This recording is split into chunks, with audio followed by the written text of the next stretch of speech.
Merdi gülledi dilimden çıkıp men Ya dostlar merdan kayfı bilmedim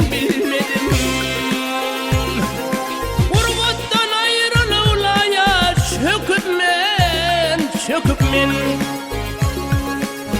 Ol irip umman kayfı bilmedim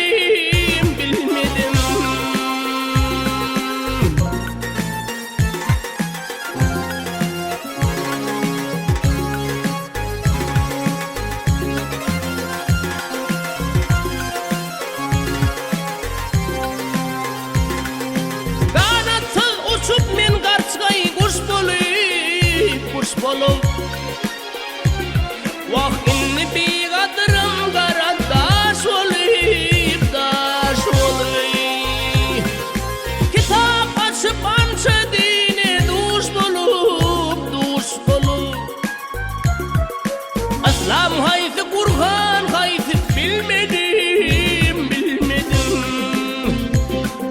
Kitap açıp parça dine duş bolup Aslam hayfi Kur'an hayfi bilmedim Ha!